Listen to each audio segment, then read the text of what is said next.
গণতন্ত্রের কোনো আলামতই পাচ্ছি না।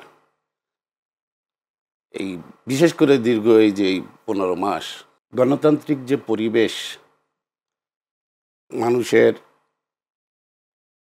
নিরাপত্তা, মানুষের কথা বলার অধিকার, স্বাধীনতা, মানুষের দৈনন্দিন জীবনযাপনের যে স্বাধীনতা, ব্যবসা বাণিজ্য, চাকরি বাকরি, যেটাই বলেন না কেন,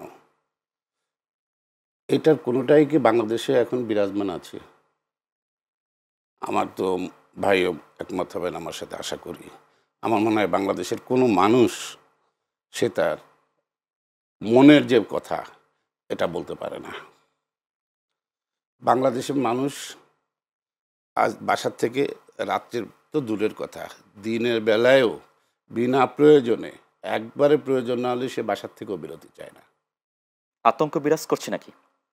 আতঙ্ক সারা বাংলাদেশের চিত্র দেখতেছেন, কিভাবে মব সৃষ্টি হচ্ছে, কিভাবে যে মানুষকে অনর্থক ওই আওয়ামী লীগের দোসর বলে তাদেরকে মারধর করছে, কিভাবে দেশে বিভিন্ন ব্যবসা বাণিজ্য, সেই আপনার ছোট টং দোকান থেকে শুরু করে আপনার ইন্ডাস্ট্রি পর্যন্ত কিভাবে চাঁদাবাজি হচ্ছে। যারাই মোটামুটি দেশের এই রেজিম চেঞ্জ করছে, তারাই সারা দেশটাকে একটা অস্থিতিশীল পরিবেশ সৃষ্টি করে ফেলছে। কোনো ব্যবসায়ী ব্যবসা করতে পারতেছে না, কোনো চাকরিজীবী ঠিকমতো চাকরিও করতে পারতেছে না, কোনো শিল্প প্রতিষ্ঠান ঠিকমতো চলতেছে না, দেশের মানুষ যে স্বাধীনভাবে তার মনের ভাষা ব্যক্ত করবে সেটা পারতেছে না, শিক্ষাঙ্গনে শিক্ষার কোনো পরিবেশ নেই। গত এই যে এইচএসসির যে রেজাল্ট গেল, 5.5 লক্ষ ছাত্রছাত্রী ফেল করলো, কয়েক লক্ষ এইচএসসি পরীক্ষার্থী পরীক্ষা দিতে পারলো না। দেশের প্রত্যেকটা আপনি স্কুল, কলেজ, ইউনিভার্সিটির দিকে তাকিয়ে দেখেন, সেখানে অস্থির অবস্থা। সেখানে কি শিক্ষার কোনো পরিবেশ আছে? নাই। সব মিলে দেশটা একটা অস্থিরতার ভিতর দিয়ে যাচ্ছে। এখানে আপনি নির্বাচনের কোনো পরিবেশ, আপনি মনে করছেন নির্বাচনের পরিবেশ কি তৈরি হয়েছে কিনা এখন পর্যন্ত? না, এই যে আমি ইয়াগুলো বললাম, অপশনগুলো বললাম, এই যেখানে এইগুলো অনুপস্থিত, দেশের যে মানুষের যে স্বাধীনতা, মানুষের যে কথা বলার স্বাধীনতা, মানুষের চলাচলের যে স্বাধীনতা, ব্যবসা বাণিজ্য, আয় রোজগারের স্বাধীনতা, যেগুলো থাকে না, মানুষ যেখানে কথা বলতে পারে না, মানুষ তার মনের ভাব প্রকাশ করতে পারবে না, সেখানে আপনি একটি নির্বাচন আপনি কেমনে আশা করেন? আচ্ছা, কিন্তু এখন যে সংকট চলছে, সেই সংকট থেকে ইমতিয়াজ ভাই বলল যে অনেক বড় সংকট, আমরাও দেখছি সংকট, সেই সংকট থেকে উত্তরণের পথ আমরা খুঁজে পাচ্ছি না। এটাই অনেকেই বলছে যে নির্বাচনই একমাত্র পথ, যার মাধ্যমে সংকট সমাধান হয়। এই ধরনের গণতান্ত্রিক যখন জটিলতা দেখা দেয়, এই সংকট উত্তরণের জন্য যাদের দরকার, তারা কি কেউ এই বর্তমান এই অন্তর্বর্তী সরকারের ভিতরে আছে?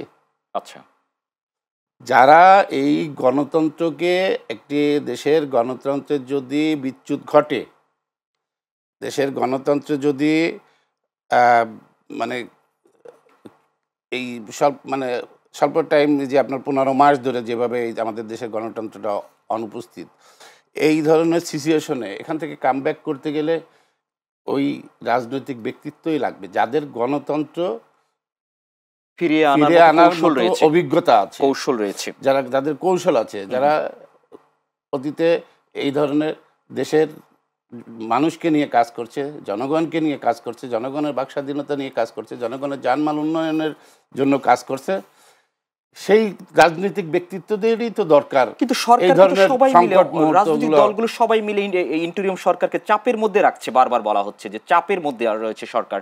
কি, কেন চাপের মধ্যে? না, ওনাকে চাপের ভিতরে, সরকারকে তো চাপের ভিতরে, সরকার আর জনগণকে চাপের ভিতরে রাখছে। সরকারকে তো আপনার চাপের মুখে রাখার কে রাখবে বলেন? কেউ দেখছেন আপনি যে সরকারের বিরুদ্ধে আপনার ওই এই কার্যকলাপগুলো ঠিক হচ্ছে না, দেশ বিরোধী কার্যকলাপ হচ্ছে? এই যে সাপোজ মনে করেন, এই যে গত 17ই নভেম্বর, হ্যাঁ, আমরা জানতে পারলাম যে আমাদের একমাত্র প্রধান বাণিজ্যিক, যেখানে আমরা রপ্তানি করি, সেই বন্দরটাকে অন্যের কাছে লিজ দিয়ে দেওয়া হলো 30-32 বছরের জন্য। আর একটা মৌরিং সেটা 2টা বন্দরকে লিজ দেওয়া হলো। তারপরে আবার এই যে দেখেন ধানমন্ডি 32 নম্বরে যে পরিকল্পিত একটা যে বাড়িটা ভেঙে দেওয়া হয়েছে, সেই বাড়িতে আবার বুলডোজার নিয়ে যায় একটা আতঙ্ক সৃষ্টি কিন্তু করা সরকার হলো। শক্ত অবস্থানে ছিল, আমরা এই দেখেছি। যে এর বিরুদ্ধে বাংলাদেশের কোনো মানুষ কি প্রতিবাদ করছে বলেন? কাউকে প্রতিবাদ তো সবার মনেই আছে। আচ্ছা, বাংলাদেশের 18 কোটি মানুষের মনেই আছে এর প্রতিবাদ, কিন্তু কাউকে কি মুখ খুলতে দিয়েছে?